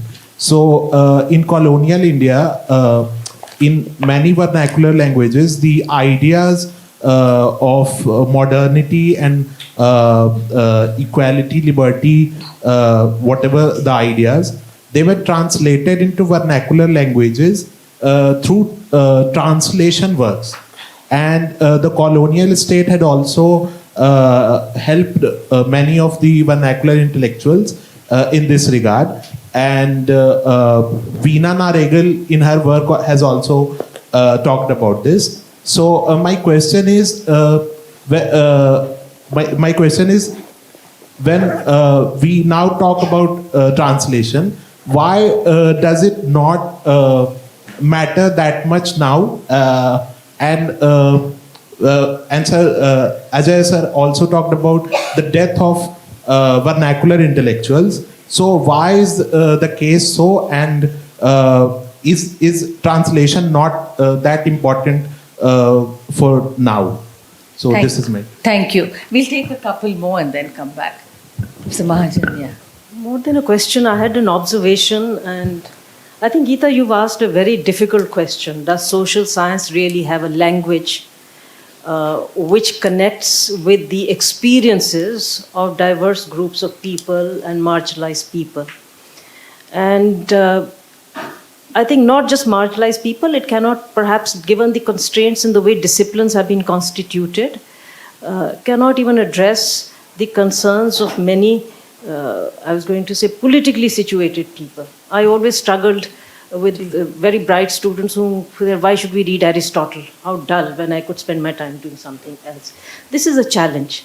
But I want to share slightly different experience, because when one is faced with such diverse classrooms, and one has one's limitations, and I don't think I began with being a very sensitive person, but the classroom does make you a better human being. And I think that's what the public university does. One of the things that one sees is that even though they have diverse experiences, there is a desire to communicate that in a language which is also recognized as that of an expert.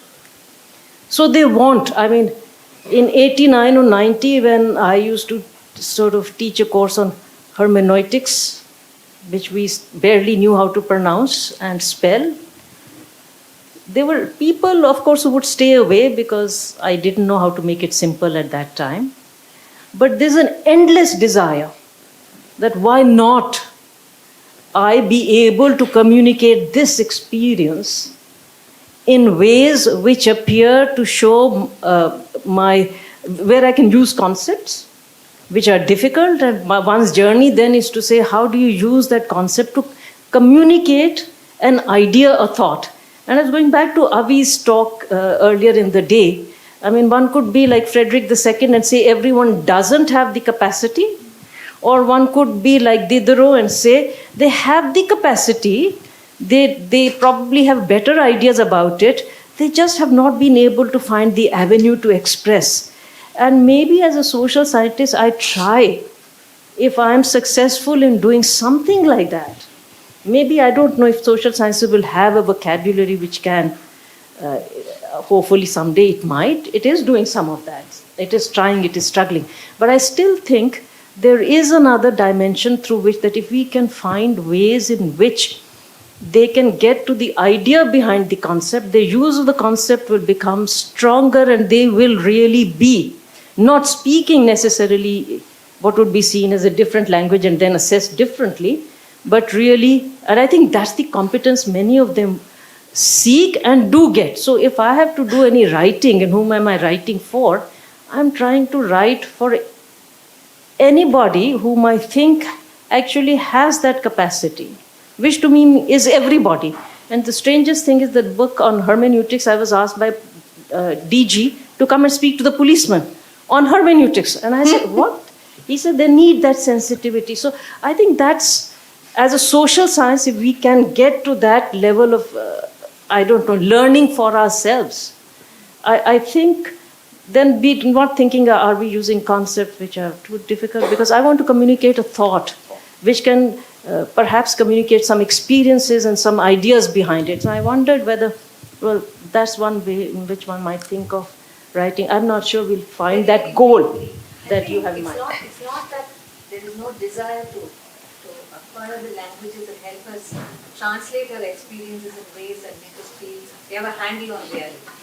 But I do think that there's a way in which social science teaching or social science syllabi in this country have not still fully taken on board the kinds of things that students come to the classroom with. And I do think that it's a work in progress, as you say.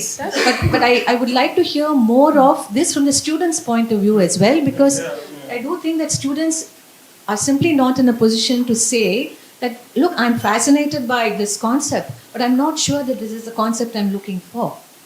And for that conversation to take place, we might need to have one more level of mediation in the classroom. I don't teach in regular colleges. I know that you're constrained by so many other things. But I've been doing these Let's Read Ambedkar classes since 2015.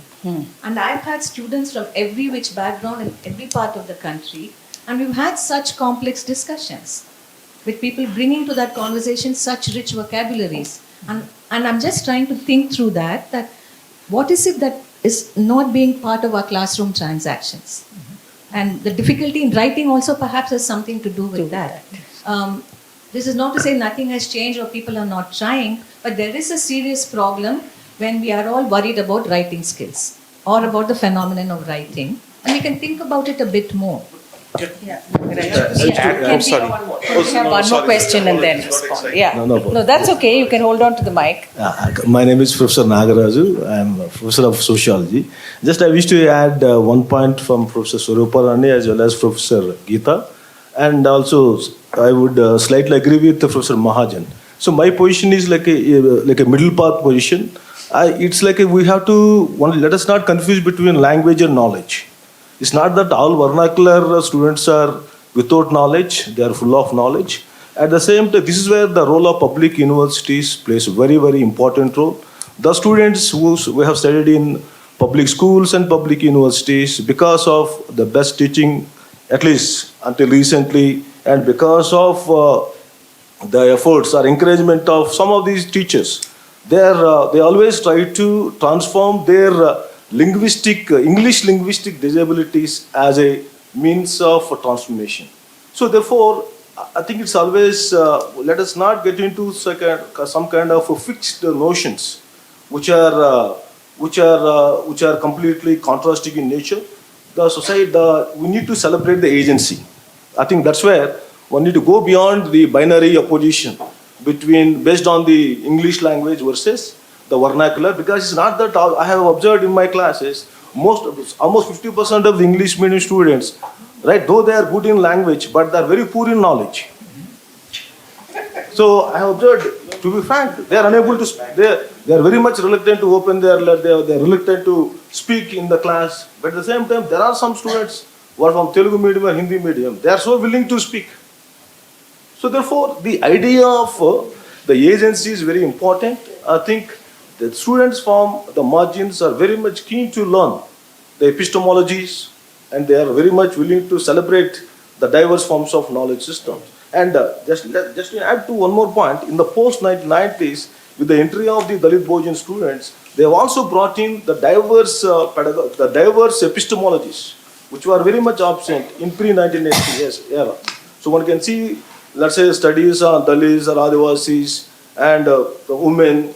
So the presence of the margin has the potential to enrich the epistemology. This is my position. Thank you, Nagaraj. Yeah, Zaad. Sorry, I didn't mean to take the mic away, but. And now, writing. No, sorry. So I agree. There is no disagreement here. Writing, I think there is one thing that we all must acknowledge, at least it works for me. You see, when you think and you think you have an idea which seems coherent and you can explain and this seems great, write. Because writing actually is the path to intellectual clarity. Put down in words and you will see the gaps in your thought.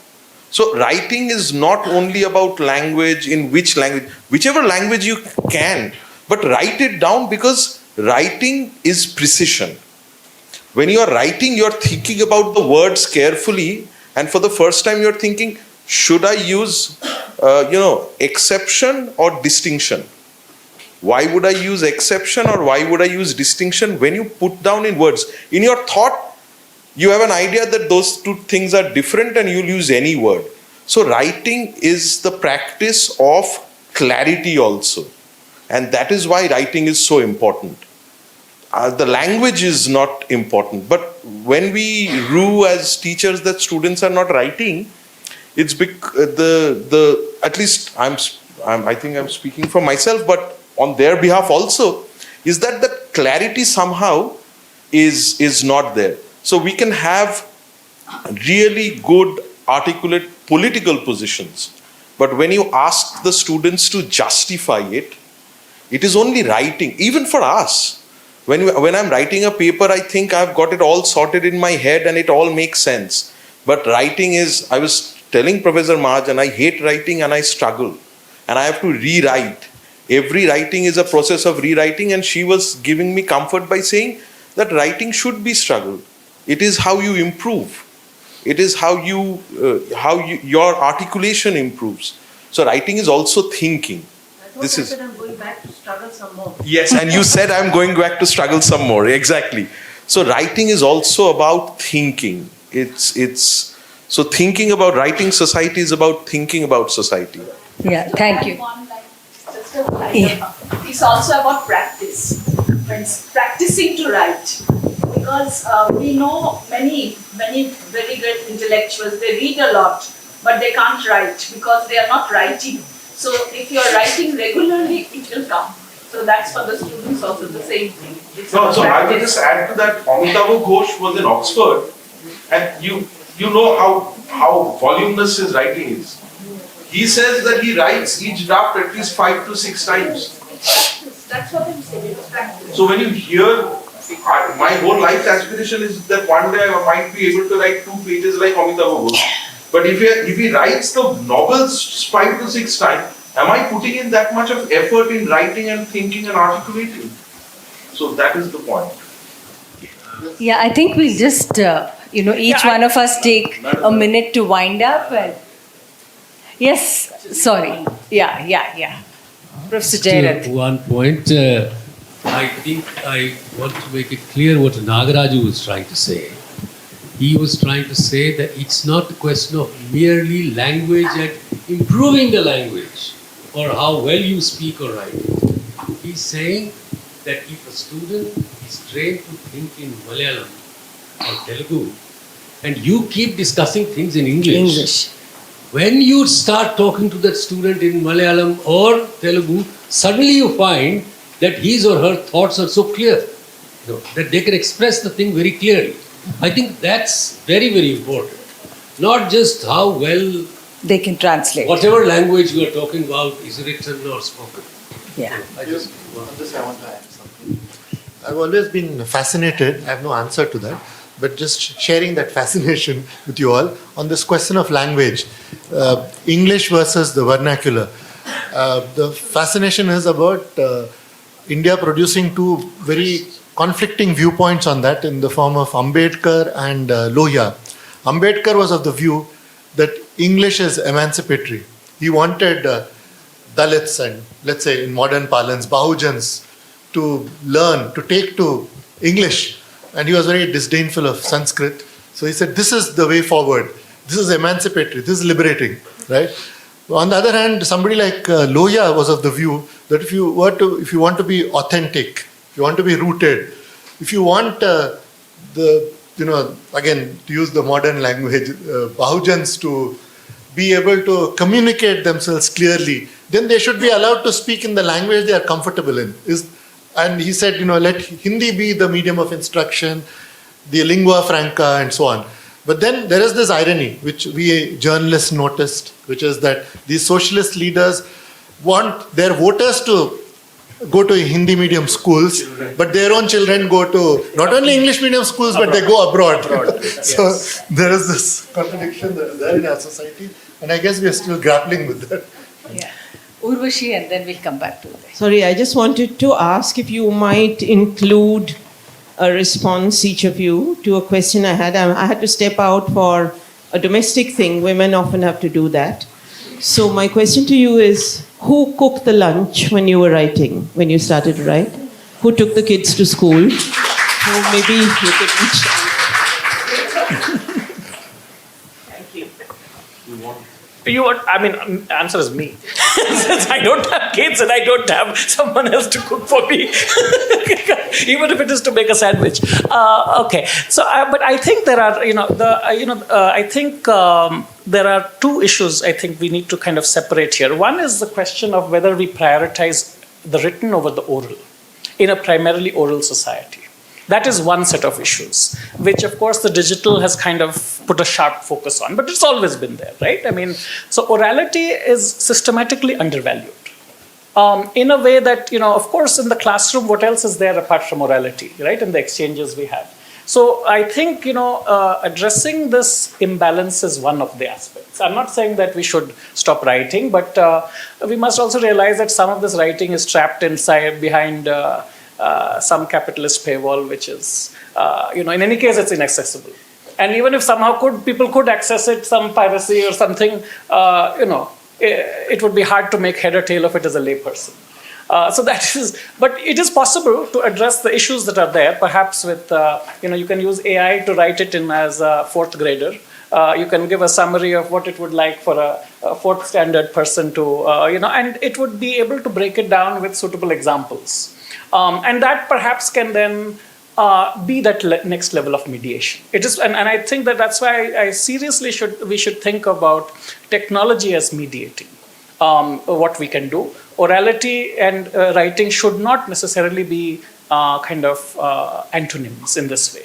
That is one thing that and the other thing is I think, to be my point of view is that there is something called standpoint epistemology, right? That we are in philosophy, and when the feminist critiques started coming in, or when we think about disability, what it's like to look at a flight of stairs if you're in a wheelchair, once I know that standpoint, I will have to deepen my own sense of reality. My notion of the social, my understanding of social reality will change. It has to address this. So, some people may say it's unsatisfactory, but people work in critical realism and so on. So there is, epistemologically, these things, all of you are making sense to me, but we need to think about how it can be a composite perspective, is my sense. I really don't know how to answer this question, but I'll tell you my little story, which is that my earlier books were extensions of my journalism. So I could very well do it while I was leading my regular life professionally as a journalist, and this was my night job, writing those books. But then when it came to this last one, and since it was very ambitious for me, and since it involved going deep into the domain of academics, an area I'm not trained to deal with, I could not have done that if I was continuing to be a journalist. And then it was also a phase that journalism entered when it was becoming increasingly difficult for us to do any serious work. So I took this call of quitting journalism in order to do justice to this project that I stumbled upon. And I could do that, I could take such a call only because my wife stood by me. She sort of took care of my existential needs. And my children by then had also grown old enough not to be dependent. So, I was prepared to rough it out, cut down on lifestyle or whatever it took. So that's part of why I could do that writing while somebody else was taking care of all these needs. That is my wife. Well, let me begin with your question, Urushi. In my case, since I got together with my partner when I was 16, and she's a very strong feminist. So I think this has been an issue that we've always struggled with. And in our case, the way we resolved it is that I do most of the cooking. There are lots of other things that she does, but the cooking is my field because I enjoy cooking. But but that apart, to come to the other questions. I really appreciate what you're saying, Geeta. And again, it comes back to the question of the embodied nature, which is what you were also asking about, Urvashi, in a way, when you asked, you were also asking about the embodied nature of writing. And as you say, writing has to be embodied. And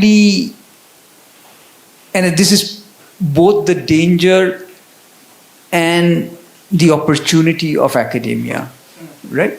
And I think we must be honest about it, right? Academia offers institutionally, if you think of the university as an institution, the university as an institution centered on academic freedom, because a university without academic freedom makes no sense to begin with. then one could say that only that kind of society will prize the university centered on academic freedom. That is not just a functional university that gives you engineering degrees. Only that kind of society will prize a university which recognizes that it is not only concerned with immediate goals, but that it needs to set aside an institutional space to reflect. And I think here, what may be important to remember is also two kinds of questions, right? What is striking about us as scholars, especially once you raise the question of being embodied, is that we can be concerned either with answerable questions, or we can be concerned with unanswerable questions. One could say that the social sciences are more inclined towards answerable questions, and the humanities are more inclined towards unanswerable questions, but that would be very crude, right? In the sense that, look, the moment every unanswerable question has certain unanswerable dimensions to it. Yeah. If you think of the way society as a whole functions, it is often devoted to the answerable questions. So when we create a space like a university centered on academic freedom, right? That society is saying that, look, we realize that we are about more than answerable questions. So when a society decides to give up on academic freedom, decides to suppress universities, it is also saying that we are so one that we have already answered our questions. We have no unanswerable questions left, right? And that's what, in some senses, we are seeing in India today, in many ways, in some ways in the US also, with the neoconservative movement. The reason I'm saying all of this is, I know this sounds like a bit of a detour, but what I want to really get to is that I do feel that we must recognize that there is a certain institutionalized distance that is central to the university. But that institutionalized distance is also a responsibility. Yeah. And the dangerous thing is when I say that, okay, look, I've got this institutionalized distance, I'm going to retreat into my ivory tower, right? That would be dangerous. The question is, what is the responsibility that comes with this institutionalized distance? Yeah. And it seems to me that if you think of that, one of the things we have to try and do is, be responsible. And in the US, I'm not familiar enough with the Indian context of teaching to speak of it, so I'll just limit my remarks to the US. And one of the ways in which I think pedagogy has changed dramatically, even in the 25 years that I've been teaching, is the increased emphasis on student participation in the classroom. Why does that matter? Precisely because of what you're saying, Geeta, because there are different voices now that we have much more diverse classrooms than we had in the US when I started, right? Especially in public universities. I think that especially progressive teachers are recognizing that participation is about also, bringing in, because the question of, I'm sorry to quote Heidegger twice in the same thing, but one of the things Heidegger says beautifully is that in a classroom, you don't know who's a teacher and who's a student. Or he doesn't exactly put it this way. He says the teacher is the one who learns the most, right? So, but an implication of that is that you don't know who's a teacher and who's a student. And in that sense, once you have a participatory classroom, you're also saying that, look, I am also learning, we are all learning from each other. Not as though when it comes to unanswerable questions, I as a teacher don't have answers that I can give students. If it was only answerable questions, okay, which year did something happen? What happened in the 1930s? I can tell you in a way that, that the students can't. Right? But what is the meaning of what happened in the 1930s? That somewhere it may be that the students can answer that question better than I can, even though my knowledge is greater than theirs. Right? So that is the kind of humility that I think is necessary, is at the basis of the idea of the participatory classroom. That's one thing. The second thing that I wanted to really stress is, one of the things I say, and this goes back again to the question of and we face this question in the US with reference to race, right? Now that, there are many more students of color in the classroom, right? Trans students, etc., etc., etc. The question comes up: you cannot not teach offensive texts, right? If I don't teach offensive texts, I'm in a sense glossing over the violence. I have a responsibility to teach offensive texts, right? So one of the things I say in my classroom right at the beginning is that it's the purpose of the humanities and the social sciences sometimes to inculcate discomfort. But the discomfort must be educative, right? The discomfort must not shut down conversation. It must be an opportunity to open up conversation, right? And so what can we do to ensure that this discomfort stays educative? Yeah? And of course, then we lay out some protocols that we can follow to make sure that the discomfort stays as educative as possible rather than shutting down conversation. So I'll just stop there. Thank you. I think everyone had a chance to say your conclusive comments, and I'll just respond to one thing. I think the situation that Ajay has been talking about was the case in our universities about 15 to 20 years ago when we had those discussions, soon after Mandal and times like that, whether it was feminist or caste, there was a lot of exchange, there was a lot of listening, there was a lot of student participation, and a concrete sense of wanting to discuss things. Today, I think one of the challenges that we are facing is our numbers have suddenly grown. So, in a sociology of gender class, which I had probably of 10 or 15, the last semester my class was now 80. So with an 80 student population, it's hard to begin the writing in the, give that kind of context. It has not been the same. One tries, of course, and one does many things, but things at the ground level have changed. But I must say something positive has happened as well. The consciousness raising has definitely had at the pedagogical level when we keep revising and redoing our syllabi. So we don't just get rid of what should not be read, but we should critique and do that. And I think people have managed to do it, the way we communicate. And some things are much more, explicit now in the Indian public institution, and that is all this emphasis on writing. Why is writing a mantra now? Is it coming from UGC, unfortunately, or is it coming organically at this end?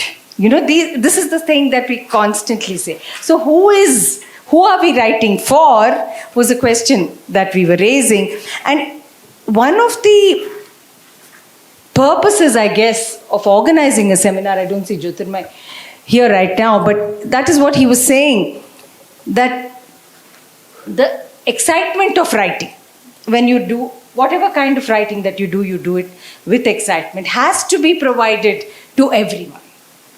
So yeah, the women, Dalit students who talk about these things, the students of, like when I had lectured in Pune, and I could see that Sharmila got through to every level because she was using both language. That's what one kid told me.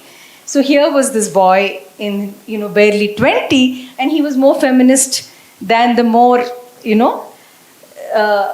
card-carrying members. It was wonderful to see that, young boys talking in a language of equality, of, caste, feminism. It was there, and you could see that it was happening. However, I think today when we are talking about writing, there is a very, very goal-oriented writing. In the first semester of PhD, somebody says, when can I publish? Yeah. Where is that pressure coming from? There is an anxiety. There is a pressure. And is it pleasure or is it pressure? So it's not quite it's a lot of pain, I think, a lot of pressure, but there is a lot of anxiety about can I write, who can I write for? And I think my colleague Nagaraju has talked about the language. I don't think it's just the language and the idea, but also why should I write something that has already been written by somebody else? So why write? So what is this that we are doing in the academic context? So that's why I was constantly asking them. And I think it came out very well about audiences. So while we are students, we don't think as much about the audience, but we start reflecting at a much later point of time. So that the other thing that came out in the panel, and I must thank you all for it, was that balance between the activist and the academic that everyone, or the journalist that everyone seems to go through. How do we actually talk about that? The whole idea. But that what I learned from feminist work is really that bottom-up kind of approach that one needs to constantly remove oneself as, sitting on a high horse and listen. So you also talked about listening. So only if we listen can we write. So I think all this wonderful writing that has come on the stage, and those of us who have been writing here have been very, very good listeners. And that's what we, in fact, I use Amitav Ghosh's example when I say he's neither an anthropologist nor a scholar of history, but he's probably one of the best historians and anthropologists that we've ever had, for only one reason: the hard work that goes into that. So I think both writing means reading a lot, or listening, as you say. Now you have to listen more. So maybe, while someone told me, while doing my domestic chores, I listen to the podcasts anyway. So that is much easier to do. So how does one do it all? It's a challenge, but I think one constantly is talking about society, and we sociologists seem to have the answers for everything, right? So we don't have the boundaries that you have in history and political science. So journalists and sociologists are similar in the sense that we constantly need to be experts, or we can say, no, that's not our cup of tea. So anyway, thank you very much. I thank all the organizers for giving us this opportunity. I thank each and every one of the panelists. You still want the mic? Okay. Okay, the tea is getting cold and I'm responsible.